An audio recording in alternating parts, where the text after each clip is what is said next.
एक समय की बात है जब एक छोटे से शहर में दो पड़ोसी रहते थे।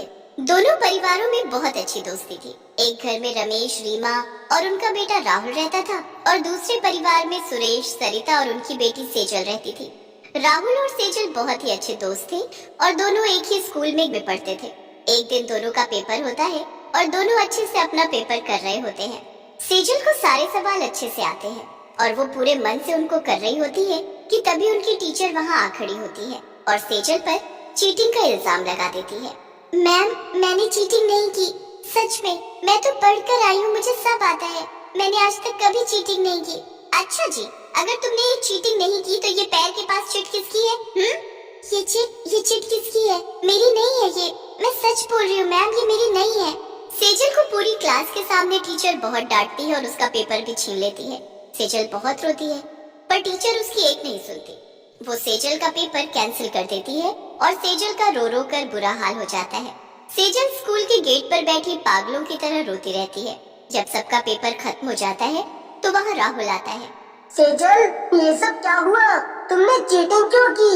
नहीं, वो चिट मेरी नहीं थी, सच में। तुम तो मुझे जानते हो ना, मैं ऐसा कभी नहीं कर सकती। हाँ, मुझे लग ही रहा था कि वो चिट तुम्हारी नहीं हो सकती, पर फिर किसकी चिट थी वो?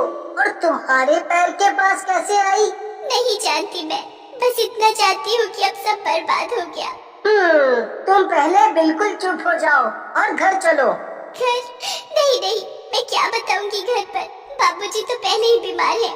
अभी कुछ मत बताओ, पर जब बाबूजी ठीक हो जाए तब बता देना। सेजल और राहुल अपने अपने घर आ जाते हैं। सेजल उदास शक्ल लेकर अपने घर आती है। अपने पेपर के बारे में वो किसी को कुछ नहीं बताती। कुछ दिन ऐसे ही निकल जाते हैं और फिर रिजल्ट आता है। राहुल अच्छे नंबरों से पास हो जाता है पर सेजल फेल हो जाती है। जब सेजल को ये बात पता चलती है तो उसको बर्दाश्त नहीं होता और वो घर ना जाकर दूर एक पेड़ के सहारे बैठ जाती है। रात हो जाती है और सेजल को बहुत तेज भूख लगने लगती है। वहाँ आसपास कुछ नहीं होता, पर फिर उसकी नजर वहाँ पास में पड़ी मिठाई पर जाती है जिस पर ढेर सारी मक्खी भिनक रही होती है। सेजल इतनी भूखी होती है कि वो उनको मक्खियों को हाथ मारती है और वो मिठाई खा जाती है। मिठाई खाते ही वहाँ एक बड़ी सी मक्खी आ जाती है। सेजल उसे देखकर जोर से चिल्लाती है, तूने ये क्या किया? मेरे बच्चे को मार डाला? तुम्हारा बच्चा? हाँ, मेरा बच्चा, जिसे तूने मार डाला। मैं तुझे नहीं छोड़ूंगी। अब तुझे मैं श्राप देती हूँ कि तू भी मरेगी और मरने के बाद तू मक्खी की जिंदगी जिएगी। शांति नहीं मिलेगी तुझे। नहीं, मैंने जानकर ऐसा नहीं किया। इतना कहकर वो बड़ी सी मक्खी गायब हो जाती है और सेजल उसकी बातों से बड़ी परेशान होकर घर वापस जाने लगती है।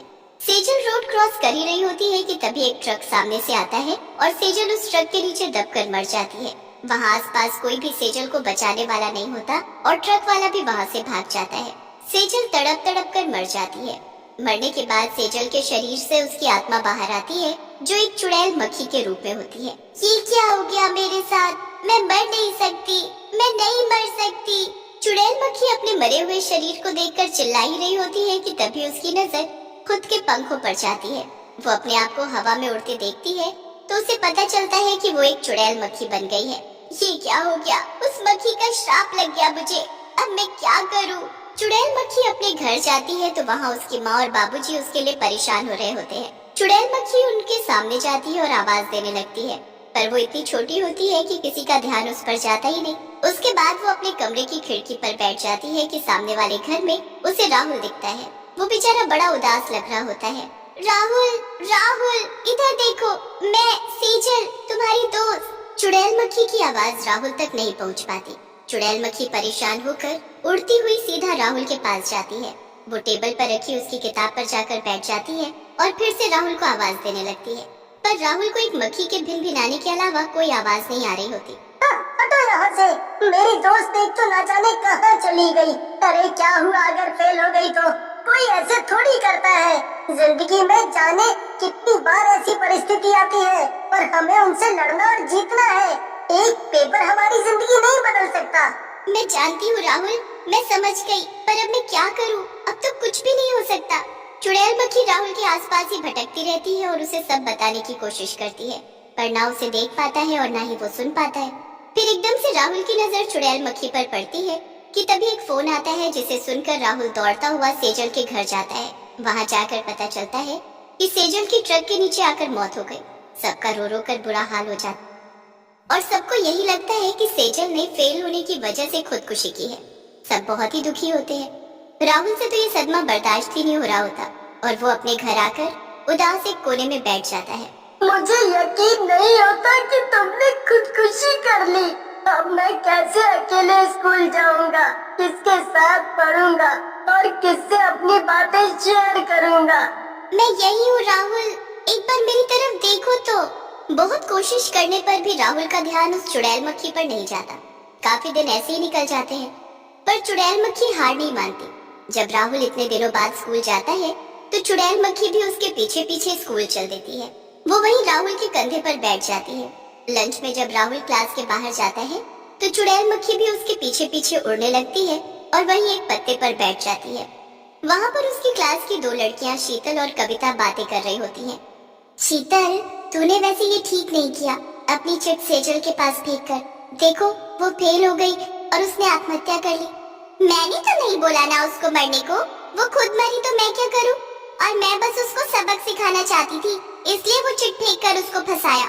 कौन सा सबक? उसने ऐसा क्या किया था? उसकी वजह से राहुल मुझसे बात ही नहीं करता था, तो बस मैं चाहती थी कि वो फेल हो और इसी क्लास में रह जाए। उसके बाद मैं और राहुल अच्छे दोस्त बन जाए। ये सब सुनकर चुड़ैल मक्खी दंग रह जाती है। ये सब सोची समझी साजिश थी। मुझे राहुल को सब बताना होगा, पर कैसे बताऊं? वो तो मुझे देख ही नहीं पा रहा। उस दिन जब राहुल घर जाकर अपना साइंस का प्रोजेक्ट बना रहा होता है तब भी चुड़ैल मक्खी वहीं बैठी होती है। राहुल लेंस लेकर कुछ देख ही रहा होता है कि अचानक उसे साफ साफ वो चुड़ैल मक्खी दिखती है। ये क्या है? मैं हूँ राहुल, मैं सेजल हूँ। सेजल? क्या? राहुल करीब से सुनने की कोशिश करता है। मैं सेजल हूँ राहुल, सेजल। सच में शीतल ने मुझे फंसाया था। मैंने आज खुद सुना है ताकि मैं फेल हो जाऊँ और वो तुम्हारी दोस्त बन सके, और मैंने खुदकुशी नहीं की थी। सेजल अपनी पूरी कहानी राहुल को बताती है। राहुल सारी कहानी सुनकर हैरान रह जाता है। ये सब क्या से क्या हो गया? अब मैं तुम्हें वापस तो नहीं ला सकता, पर तुम्हारे ऊपर से ये चीटिंग का इल्जाम हटाकर रहूंगा और उसके बाद मैं उस मक्खी को ढूंढकर उससे वो श्राप वापस लेने को कहूँगा ताकि तुम्हें मुक्ति मिल सके। तुम परेशान मत हो सेजल। अगले दिन पेपर होता है। राहुल और चुड़ैल मक्खी साथ में स्कूल जाते हैं।